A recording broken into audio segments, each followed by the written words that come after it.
मिटेगा। और आपसे अपील कर रहा हूं कि एआईयूडीएफ को कामयाब करिए, ये आपकी आवाज है। आज पार्लियामेंट में बदरुद्दीन अजमल साहब मेरे साथ नहीं है।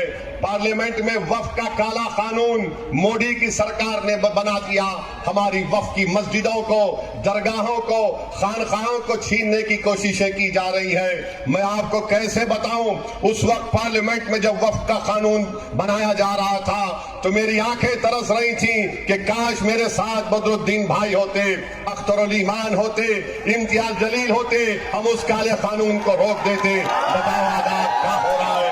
कांग्रेस पार्टी, आप बताइए, कांग्रेस पार्टी बोलती है कि एआईयूडीएफ से बीजेपी को फायदा होता है। सुनो कांग्रेस के दीवानों, तुम्हारे सर में दिमाग नहीं है। 2006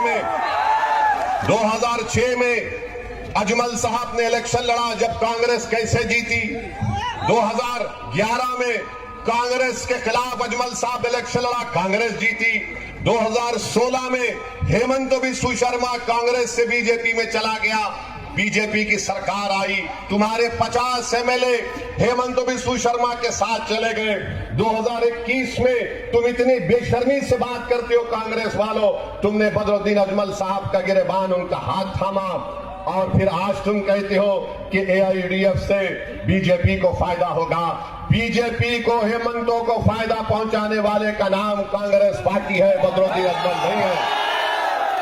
आप बताइए, अगर ऐसा ही चलता रहेगा तो फिर हमारी आवाज कहां पे रहेगी। मैं हैदराबाद से चलकर सिर्फ इसी मकसद के लिए आया हूं ताकि आप अपना एक वोट का सही इस्तेमाल ताले चाबी पर करें, अपने आप को कामयाब करिए।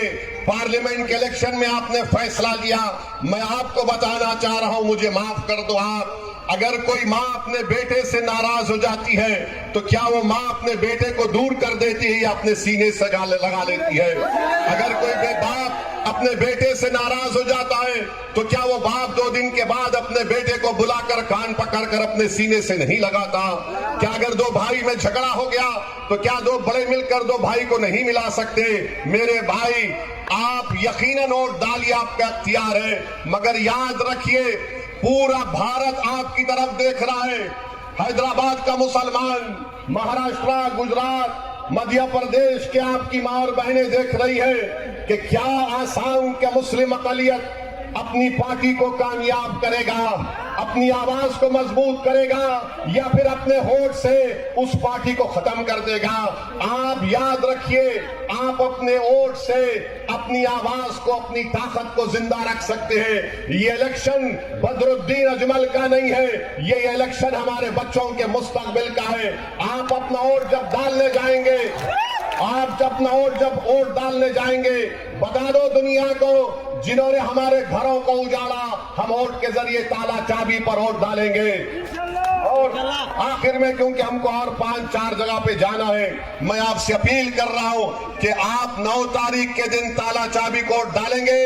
हाथ उठा के जवाब दीजिए, ताला चाबी को वोट डालेंगे, बदरुद्दीन अजमल एआईयूडीएफ को कामयाब करेंगे। तो लगाओ मेरे साथ नारा, नारे तकबीर, नारे तकबीर। अस्सलाम वालेकुम, बहुत बहुत शुक्रिया। 15 मिनट